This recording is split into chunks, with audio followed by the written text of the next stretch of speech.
So today we're going on a road trip, and I'm taking you with me.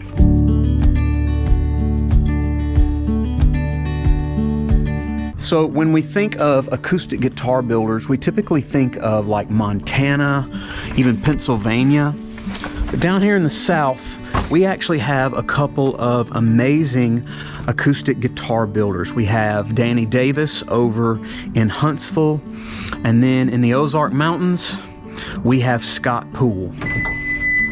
So it's December the 20th, right before Christmas, and me and the wife are gonna get in the van here and we're gonna head over the Mississippi River and up into the Ozark Mountains. So I have visited Mountain View, Arkansas several times over the past decade, and I've always coveted the builds that Scott has had sitting on his desk, but I've never had one for myself. He never has guitars available to purchase because as soon as he gets one made, they're gobbled up. In fact, he told me the one that he has built for me right now, it's been sitting on his desk for the past year.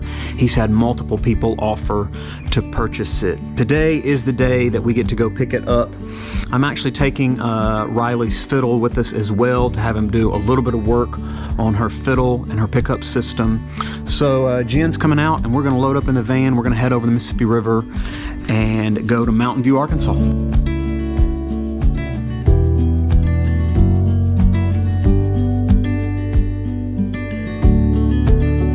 So about a year and a half ago, I was doing a camp in the Ozark Mountains, and we decided to go into Mountain View, Arkansas one day to eat some lunch, grab a bite to eat. We had to run to Walmart and get a few items in town. And Mountain View music is sort of a mecca for guitar players and instrumental players. And so we went in, me and the guys went in, and Scott, in his workshop area, was building a couple of guitars, and he had this small Gibson style guitar that he was building, and obviously everybody who goes in there was falling in love with that guitar, including me. So I asked him to build me one, and I put down a little bit of deposit money, and it's been a year and a half, and he's finally got it finished.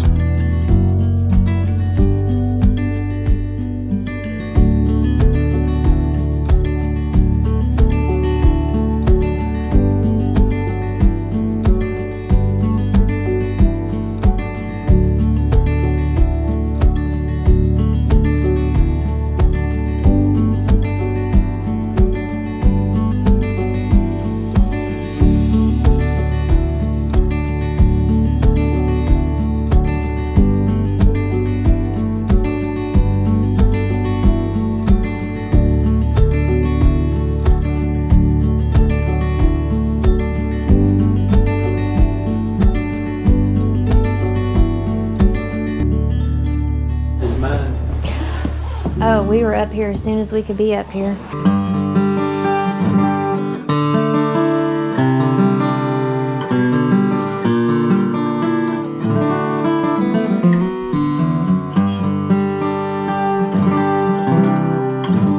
It's so much brighter in person than it is over the phone video that you sent. Yeah, the phones don't do it justice.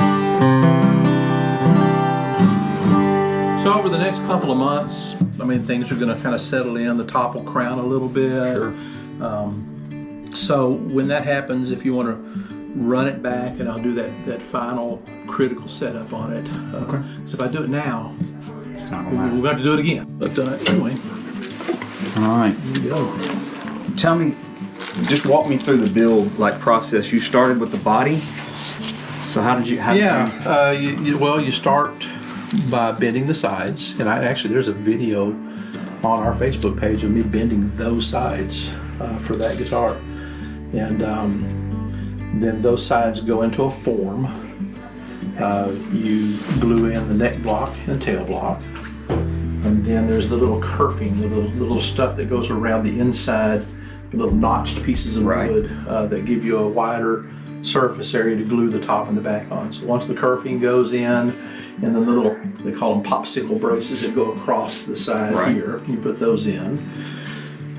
And then you join the top, the top being, a book matched piece of spruce.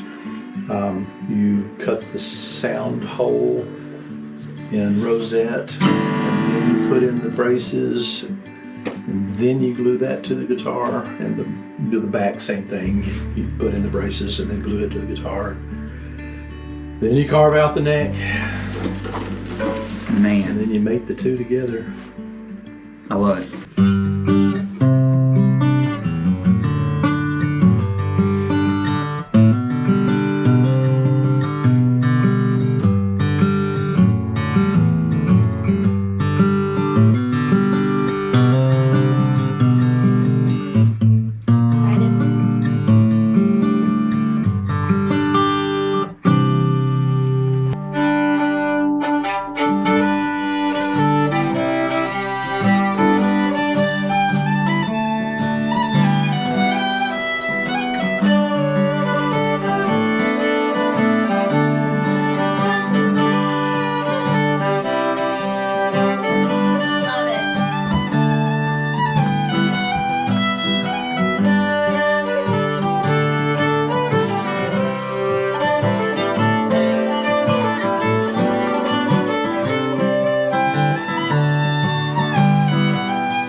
Glasses fell down. My arthritis.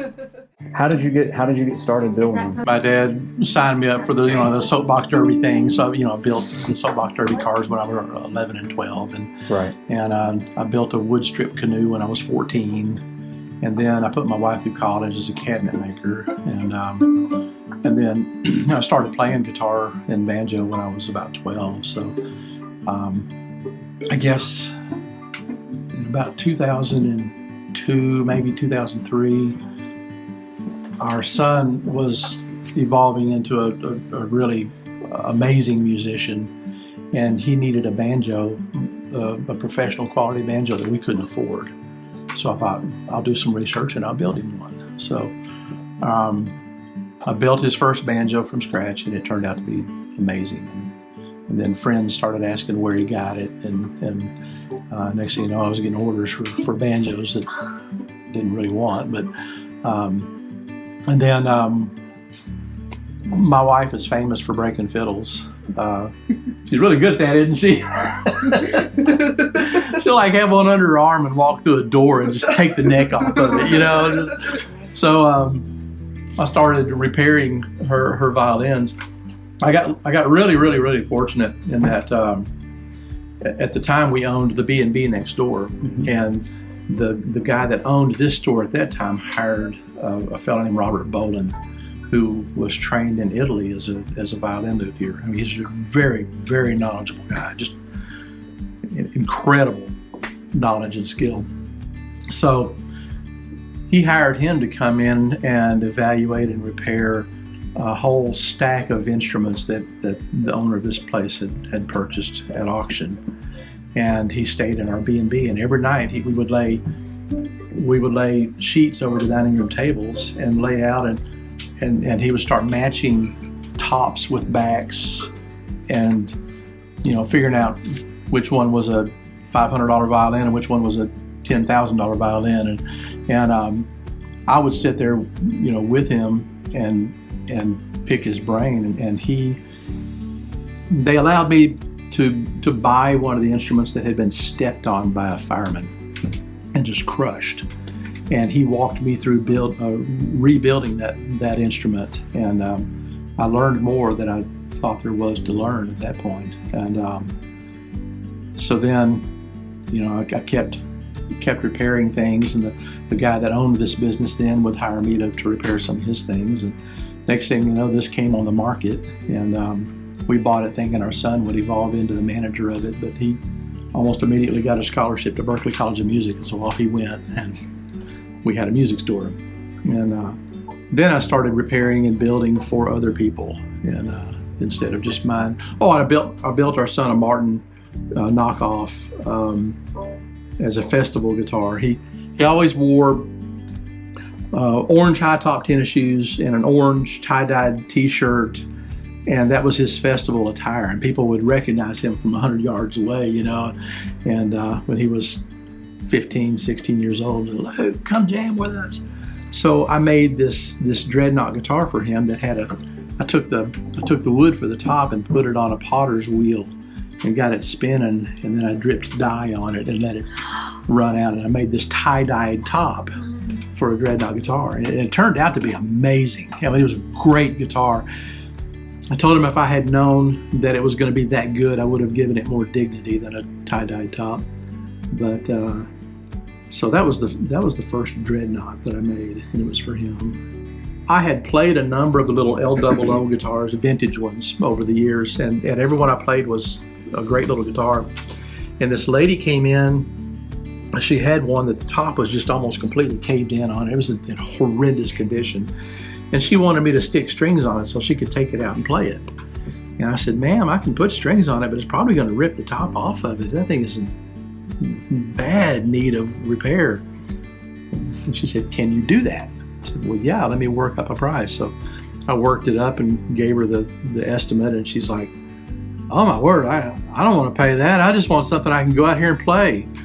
And so I showed her the book value on the guitar repaired, and then I just deducted my repair estimate from that and offered it to her, and she took it. Then she bought a guitar and went out and played.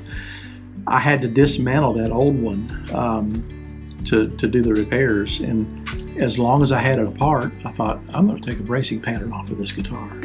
It's like a 1926, right.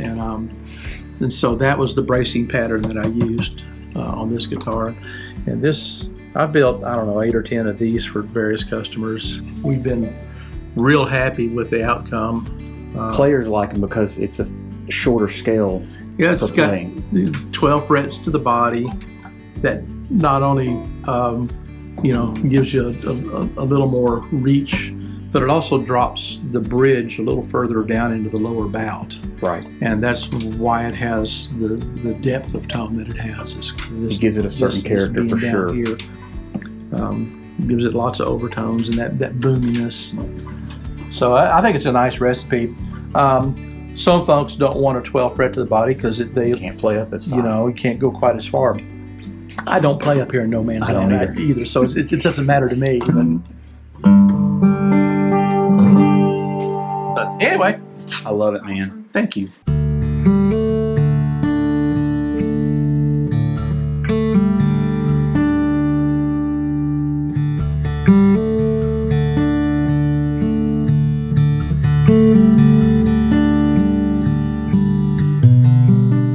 So the things I love, obviously, the small stature and size of the guitar. Absolutely amazing. Scott did an incredible job on all the inlay work, which is just absolutely gorgeous.